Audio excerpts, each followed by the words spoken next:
জুলাই গণঅভ্যুত্থানের চেতনাকে ধারণ করে বাংলাদেশের নতুন রাজনৈতিক দলের আত্মপ্রকাশ হয়েছে। শুক্রবার ঢাকায় আনুষ্ঠানিক ঘোষণার মধ্য দিয়ে জাতীয় নাগরিক পার্টি এনসিপি নামে একটি নতুন রাজনৈতিক দলের যাত্রা শুরু হয়েছে। দলটির প্রতিষ্ঠাতারা বলছেন, তারা বিদ্যমান রাজনৈতিক কাঠামোর সংস্কার, দুর্নীতির বিরুদ্ধে লড়াই এবং তরুণদের জন্য নতুন সুযোগ সৃষ্টির লক্ষ্যে কাজ করবেন। নতুন দলের আত্মপ্রকাশ নিয়ে দেশের মতো বিলেতেও সাধারণ জনগণের মধ্যে দেখা গেছে মিশ্র প্রতিক্রিয়া। একটু কম্পিটিশন হইতে পারে, যেমন বিএনপি, জামাত, জাতীয় পার্টি পরিবর্তন করাটা আমাদের জন্য ভালো। তো এটা জনগণ দেখবে কি করা যায়।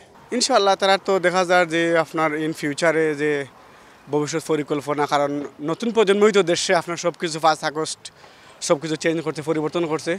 আসার দরকার, কারণ সবসময় আমরা দেখে আসছি বিএনপি আওয়ামী লীগের দ্বারা দেশের জনগণের সঠিক মতামত সবসময় ইয়ে হয় না, বিভিন্ন কারণ ধরেন আপনি দুর্নীতির মাধ্যমে হোক, ক্যারিয়ার মাধ্যমে।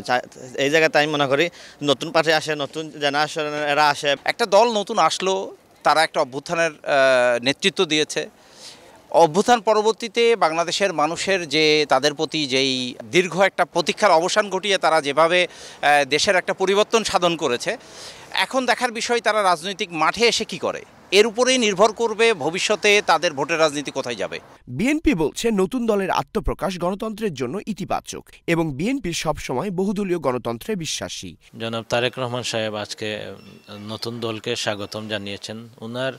উনি যেভাবে স্বাগতম জানিয়েছেন, ঠিক তদ্রূপভাবে বিএনপির প্রতিটি নেতাকর্মী এই দলকে স্বাগত জানায়। কারণ বাংলাদেশে উদার গণতান্ত্রিক দল বিএনপি স্বাধীনতা সার্বভৌমত্বে বিশ্বাসী। বিএনপি মনে করে বাংলাদেশের মানুষের পক্ষে যে কেউ কথা বলতে পারে, তাদের অধিকার আছে। তারা যেহেতু ছাত্রদের অধিকারের পক্ষে এবং বাংলাদেশের মানুষের অধিকারের পক্ষে তাদের অবস্থান, আমরা তাদেরকে স্বাগতম জানাই। আওয়ামী লীগের এক নেতা চ্যানেলসকে বলেন, নাহিদের সরকারে যোগ দেওয়া এবং পদত্যাগ করে নতুন রাজনৈতিক দলের প্রধান হওয়া সবই মেটিকুলাস প্ল্যানের অংশ। গত 6 মাসে কিন্তু 16টি রাজনৈতিক দল আত্মপ্রকাশ ঘটেছে। আপনারা দেখেছেন যে এই নতুন রাজনৈতিক দলটি গঠন করার আগে কিন্তু একজন উপদেষ্টা উনি সরকার থেকে পদত্যাগ করে দলটি গঠনের নেতৃত্বে যাচ্ছেন। তাদের মেইন উদ্দেশ্যটা হচ্ছে ওইটা আসলে মেটিকুলাসলি ডিজাইনেরই আরেকটা অংশ। তারা চাইবে যে আওয়ামী লীগকে কখনোই কোনো রকমের ক্ষমতায় যেতে দেবে না, এটা তাদের উদ্দেশ্য। এবং আমার মনে হয় তাদের উদ্দেশ্য, এই দলের উদ্দেশ্যটা হচ্ছে যে এই দল সহ আরও ছোটোখাটো কতটি দল মিলে, যেটা ওই যে যেটা বললাম মেটিকুলাসলি ডিজাইনের পার্ট, ওই পার্ট হিসেবে তারা হয়তো আগামীতে একটা নির্বাচনের ব্যবস্থা করবে, যাতে আওয়ামী লীগ, বিএনপি সহ বড় বড় দলগুলি দূরে থাকে। তাদের উদ্দেশ্যটা, টার্গেট হচ্ছে আওয়ামী লীগ। বাংলাদেশের রাজনীতি দীর্ঘদিন ধরে দুটি প্রধান দল আওয়ামী লীগ ও বিএনপির প্রতিদ্বন্দ্বিতার মধ্যে আবর্তিত হয়েছে।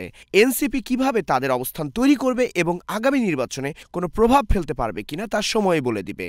বর্তমান প্রেক্ষাপট এবং আগের প্রেক্ষাপট কমপ্লিটলি ডিফারেন্ট। অতীতের যে রাজনৈতিক দলগুলো ছিল তারা কিন্তু আসলে অনেক ক্ষেত্রে সাকসেসফুল হতে পারে নাই, কারণ তাদেরও লেজুর বৃত্তি ছিল। They could not come out of the box. Out of the box থেকে এসে রাজনৈতিক ফায়দা হাসিলের চিন্তাটা কমিয়ে দেশ স্বাধীনতা করা, দেশকে স্বাধীন করা এবং দেশের মধ্যে শান্তি প্রতিষ্ঠা করার উদ্দেশ্য যদি থাকে, তাইলে অনেক কিছু করা সম্ভব হয়। আমিও মনে করি যে তারাও সাকসেসফুল হবে। আসাদুজ্জামান শুভ, চ্যানেলস নিউজ, লন্ডন।